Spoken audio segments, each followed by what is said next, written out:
Hello and welcome everyone. I'm finally getting this Procreate Miscellaneous video out, but if you saw from the thumbnail, you notice I may have changed the name a little. So I'm actually going to be making two videos out of this now because the video ended up being so long, both of the times I recorded it, that I decided I'm going to split them up into two. So on this one, we're going to be talking about Procreate Gallery, and in the next one, we're going to be talking about Procreate Actions menu. So let's get started with the gallery. First, a quick intro to those who are new to the channel. Hello, I'm Shannon, owner of Shrush Design. I specialize in hand-lettered and illustrated designs for things like signage, murals, invitations and other stationery, digital graphics, and more. Here on YouTube, I make tutorials of how to do these projects, my methods, the tools I use, and the software I use on a regular basis. For anyone who may be interested, I now also have a free companion course to go along with these videos here on YouTube, where you can get access to additional notes, any digital downloads you may need, extra practice, and the direction of where to go once you master the tutorial.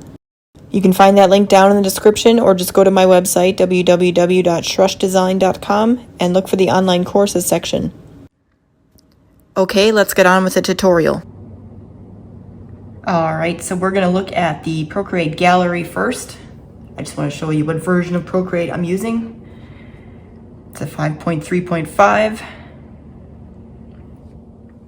Now, this is the gallery. So what happens when you first open the app. In fact, let me show you. When you first open the app, this is what comes up. The screen I was at in the beginning, you just hit Procreate here in the left corner, left top corner, and shows you what version of Procreate you have and all like the about information. Now there's restore example artworks here, which I already did. Now I have two versions.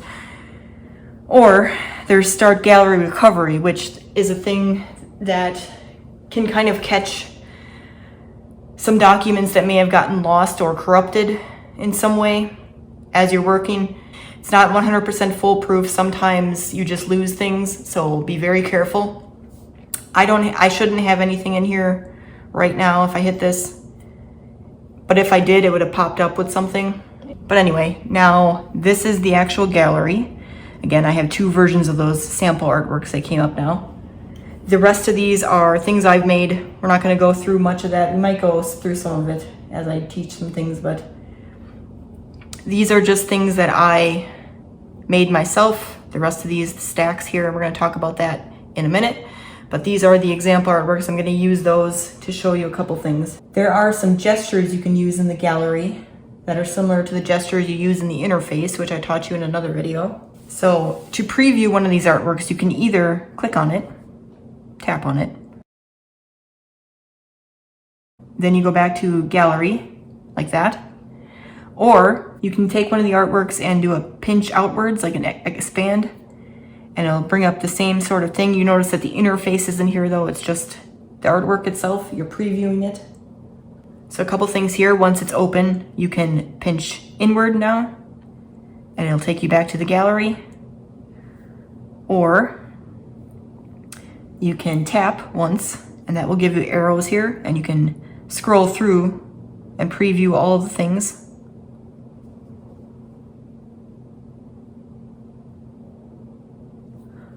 Or you can tap twice and it'll bring up the interface. It'll pretty much open the document then so you can work on it.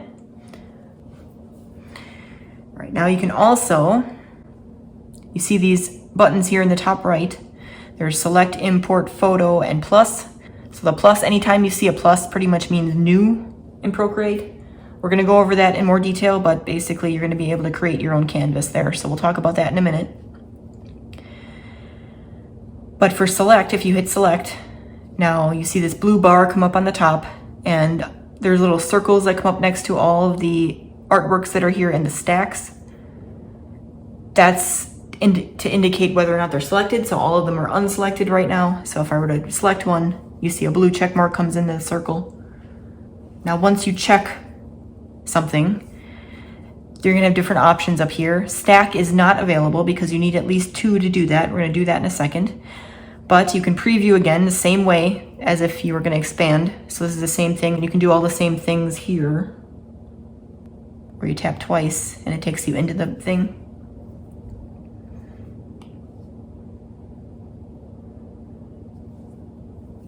You can also share, so you can hit share and you can export the artwork from here. And it's going to export the entire thing. Whatever is available, like whatever's visible on your preview here is whatever's selected in the actual artwork. You can also export from here, assuming everything you want is the way it is selected in the actual image, and you want to just export it that way as an image or as a project. So the Procreate file is for your entire Procreate project. So that is only able to be used in Procreate. You can't use that in any other program, but you can export it somewhere to save, whether that's, on a computer or some other kind of storage that you have, so that you can import it back in to work on it again in case you need to. Like I like to keep everything I make just in case, most things. So I do have a lot of storage space on my iPad, thankfully. But if I start running out of space, I can take some of those things off and then put them externally somewhere else and then bring them back in if I need them. So the Procreate file is only for Procreate. You can't open that in any other program, at least not that I'm aware of. PSD is for Photoshop. PDF, obviously, mainly for printing. JPEG, PNG, TIFF, animated GIF or GIF, and animated PNG straight from here. There are other options as you go into the actual file. We'll do that later in this video, but these are the ones that are available from the gallery. You can just quickly export it out. And then of course, once you click on one of those, it'll come up with the screen asking you where you want to export it to. So you can also save it to your files on your iCloud account here, or do whatever else. All these options depends on what you have downloaded onto your iPad. It also tells you the size there. But anyway, that's what you can do there. You can also duplicate, so that'll just duplicate the project altogether. Just give you a whole other copy of it exactly the same, but you can make changes to one and keep one original. And you can delete, so you can delete one of your duplicates here or whatever you want to delete. Now, if you wanted to stack, you can hit more than one, like this, and just hit stack, and it'll come up with stack here. You can change the name if you want. Then if you unselect, you can select that and you can change the name if you want. Example, art. Now to add things to your stack, you can either hold something down like this and kind of pick it up and then let the stack open and then put it in. Otherwise, if you do, you hold it and you just let it go, it's just gonna actually move it, not put it in there. So there's a little bit of difference. You have to let it open first and then let go. Or, so if you want to stack all of these into that, you would select them all and hit stack, and then they would go into their own stack altogether. Now you can't, unfortunately at this time, hopefully they change this at some point, you can't make a stack within a stack. So if you do something like that, that stack isn't just going to go into that stack, the first stack. I'm sorry if I'm being confusing. You know what I mean? So that like the original stack, you couldn't stack up those other artworks that we just did into their own little stack inside the first stack. They're just going to combine together. You can only do one stack. Maybe that will change at some point, because I know that's something a lot of people are looking for, to be able to organize a little bit better. But right now you can only stack things singly within a stack. You can't put stacks within stacks. If you notice though, that did change the name of the stack, so you'd have to rename it again. But that's just how it goes. Now if you want to take one of these artworks out of here, or more actually, you can hold. I'll show you how to do one first. Pick it up, make sure you can drag it around, hold it, take it out of the stack, and then put it there without letting another stack open. and that will take it out of there. So now it's not in there. You see we only have one of those. But you can also, whenever you do this to an artwork, when you grab it like this, you can add things to it like this. Just keep clicking. Take it all out, just like that.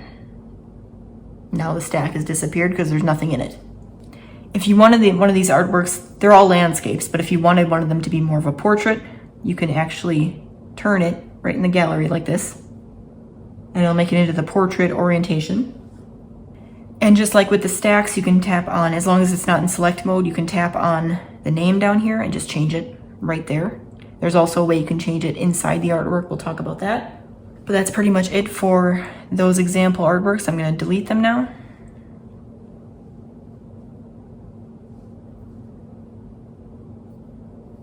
And then you can X out to remove the blue bar if I didn't say that already.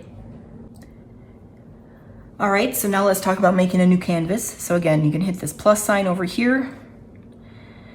Now you'll have a bunch of default sizes that come up with your Procreate, that come with Procreate. Some of these I deleted myself, and some of these, the rest of these I made for myself to use, just things that I normally use. We'll talk more about that in a second, but you'll have default ones on here now. Some of them that you have on here probably aren't on here because I deleted them. So one of them that's always pinned to the top here is screen size. So when you hit that, it opens a document that's exactly the size of your screen. So it's just kind of, I use this sometimes to just kind of quickly do something if I'm not doing something specific. But anyway, that's something you can do there to open a new canvas. But there's a few other things you can do here. So, like I said, there's other options that you can do. If you select one of these and swipe to the left, you can either edit it, which we'll talk about doing in a minute, or you can delete it. So that's how I deleted the ones that I didn't need. Like I said, I made a bunch of these. Some of these they just automatically come up untitled canvas. So some of them I didn't even name, and some of them I don't even need anymore. I can probably just delete them. I just haven't. But we'll talk about making our own in a minute. It's kind of similar to how you would edit one. So let's go to Square here and go to edit. So this is the same kind of thing that will come up when you're creating a new canvas. I'm going to go through that fully in a minute. But if you wanted to slightly edit a version that you have, you could do that here. The only thing is there is no way to duplicate one, so you'd be changing it, the original one.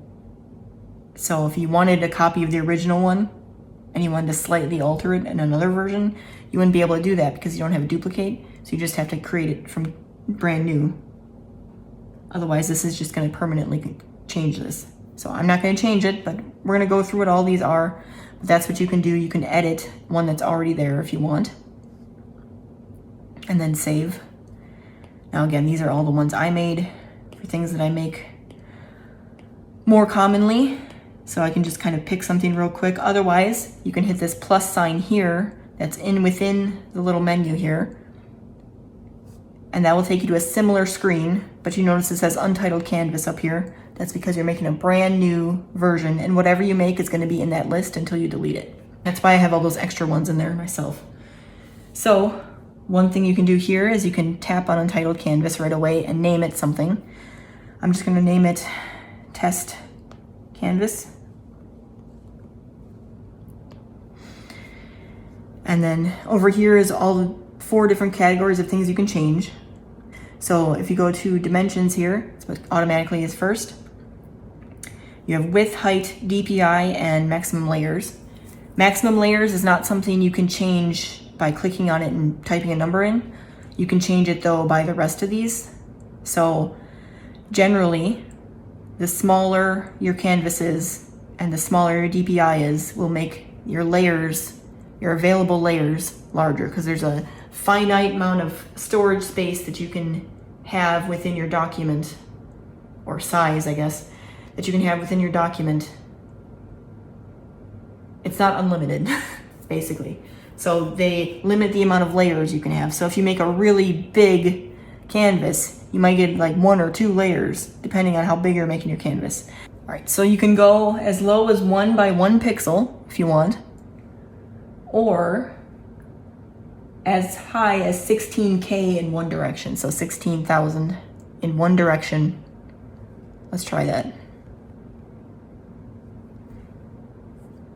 Gives you 16 layers then. Let's see if you do. Yeah, it's too large if you do both.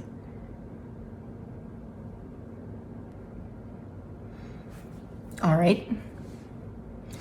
But anyway, so if you're going to be changing the width and the height, you click on one of those and you could, this comes up with numbers here in the middle and your units over here, so you can have millimeters, centimeters, inches, or pixels. So depending on what you're making. Let's do inches for this one. So let's say we're doing a 5 by 7 canvas. And we'll do 5 width and 7 height. So you notice the layers went up to 400 when I did that. Now DPI, depending on what you're doing, the standard is 132. I usually change this to 300 right away because that will make it like the highest quality it can be. But if you notice, my layers went down when I did that because I increased the quality. DPI stands for dots per inch, so that deals with how sharp everything is within the pixels. When you're working with Procreate, working generally and working with your DPI in 300 will make things easier to make it a little more sharp where you can't see the pixelated edges when you like move things around and stuff like that. That tends to be a common problem. One way you can combat that is making the DPI to 300. That helps. Doesn't always solve everything, but it helps.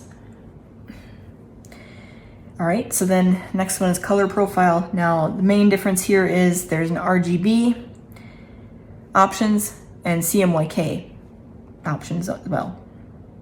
So you have all these different options. Generally, you're okay with, if you're going to do RGB, you're okay with using either the first one or the second one down.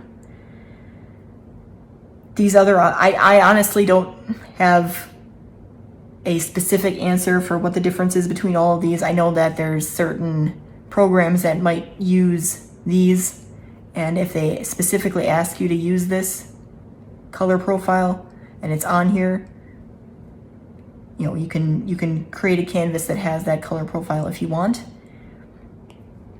Same with CMYK. The first one here, the generic CMYK, is usually fine. But these all have different options for colors basically within the color profile. Slightly different. So again, unless you're being asked to use a specific profile, the first two on RGB and the first one on CMYK are usually good. Now the difference is, I went over this in my color video, but RGB is basically for something that's meant to be viewed on a screen, because that's what a screen typically uses to make their colors, is RGB, red, green, and blue. When you're printing something is when you use CMYK, because printers generally have CMYK ink or toner, cyan, magenta, yellow, and black. K is black. So that's the difference there. So if you're going to make something that's meant to be printed, you're going to want to use the CMYK color profile. Now I said earlier that you can change the color profile within the canvas, and that is half true. So what you have to do at this stage is pick RGB or CMYK, because you cannot switch between that once you're in the canvas.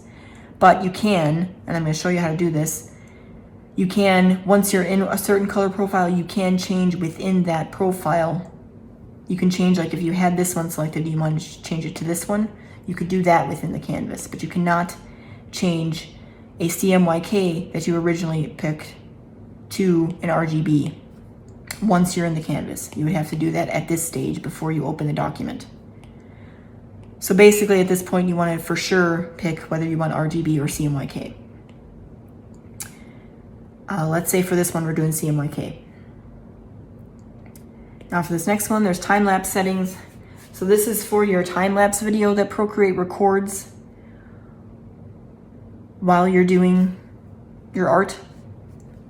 I can show you that once we get in the interface as well, but it will record whatever you're doing, with some exceptions, I'll talk about that too, on the canvas as you're working, and you can play it back to see your whole process of what you did, basically. You can pick the size that you want it to record at and export at. So they have 1080p, 2K, and 4K. Obviously, these are going to be a larger file if you do these. And then you can pick the quality as well: low quality, good quality, studio quality, and lossless. It goes in increasing quality, but again, it's going to increase your file size the further you go down. And the standard is good quality, and I usually leave it at that myself. I mean, I don't really, I do use the time-lapse videos occasionally, even like on my videos, to show you what I've done, but I don't do anything where I need like high crisp, video. HEVC is a new video file that's just starting to come out. It stands for high efficiency video coding. So it's a high video quality but a smaller file size, which is nice. But the caveat is that not everywhere allows you to use this type of file. It's just starting to kind of become something more widespread. Like it'll be there probably in a year or two unless they come up with something else. But right now, if you were to put this on, it would lower your file size, which is nice because it'd be faster upload and stuff like that and less storage. But it doesn't sacrifice quality to do it. So you can have a higher quality video at a smaller file size. But the only thing is, not a lot of programs use it. So you have to kind of figure out if whatever you're going to use it for allows you to use this type of video type. I just leave it off for right now because it doesn't really matter. Like I said, the time-lapse video isn't, something super fancy that I need high quality for normally, but maybe you do. So that's the information. The last one is canvas properties. Now what's here is background color. There's a way to change this within the interface itself. I kind of showed you that in other videos. I'll show you again in this one, but this is where you could create a specific canvas. If you're making something that's the same every time, has the same color every time, default is white. So if you're going to obviously make a white background all the time, you don't have to touch it at all. But if you're going to make something that says, let's say has a black background color all the time, you could change it to black here, and it would be black every time you open the canvas. And you could change that once you get in there. But if you're going to have something that you're going to always do black for, you could just create your canvas here so it takes one less step while you're making something in there. And you can also hide your background. You can do that on the canvas as well. But if it's something that you're going to always make a transparent background for, you can just automatically make your canvas that way. And then you don't have to take that step once you get in there. It just saves you a step. But otherwise, this thing can be changed within the canvas. And then your color profile you can change within the canvas as long as you're within RGB or CMYK. So let's just say create for now. So that created our canvas. Now we changed the background color to black, remember? So if you go to your layers menu here, this is your background color. You could always change it back to white if you wanted, or you could just turn off the layer and now you have a transparent background. So that's how you can change that right there. But anyway, that is our canvas. It's 5x7. I always instinctively pinch and kind of move over because I know I'm going to have my layers menu open so I can see. But that's what I do there. But this is 5x7 size. Even if you pinch it, it will export as 5x7. But that's how you create a new canvas on your own. Let's go back to the gallery real quick. So, looking back, if you hit the plus sign again, the one you just made, the test canvas, is going to be all the way on the bottom. And you see that it also says CMYK here, so it gives you both the size and the color profile here. So when you're looking for one, you can say, okay, this is a RGB profile, and it's this many pixels. So you can just select that one. Okay, I need this one. Oh, I already have one like that. Here it is. Click on it, and then you can start working. So that's what the usefulness of that is. All right, a few more things I want to show you in the gallery before I go into the interface. So again, you have import and photo over here. So import, you'd be able to import something from your files here. Now, this is mainly to import either a Procreate file that you have on your iPad, and I do have one on here. This is my happy birthday blinking animation that I made. So that's the file from that, and it opens, you know, where I left it off and how I saved it and exported it and everything. But this opens, you can see the whole file. I already have Animation Assist on. It has all my layers here that I made. And if you go into your time-lapse video, you go to Actions menu, Video, it'll show you the entire time-lapse video. It's still there.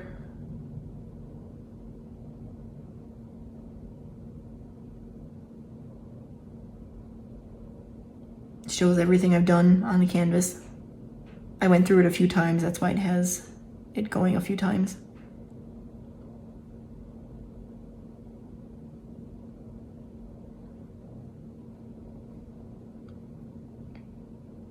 But you see the video is still there. Now I'll talk more about the video in general when we get there in the interface, but that's just to show you. I'm going to put this back on add so we can start there. But that's how you can import a file, again, a Procreate file that can only be used in Procreate, that I exported somewhere else. I put it on the files on my iPad for this one, so I can import it. You can also import a PDF. So I have one right here on my iPad. So this opens a PDF file that I have saved. Now this is from my notes that I have on my free course that I talked about earlier in the video in my intro for my basic actions you can animate video. So I have notes here from the video that I made that you can follow along with and use for reference if you want. Again, that's available on my free companion course.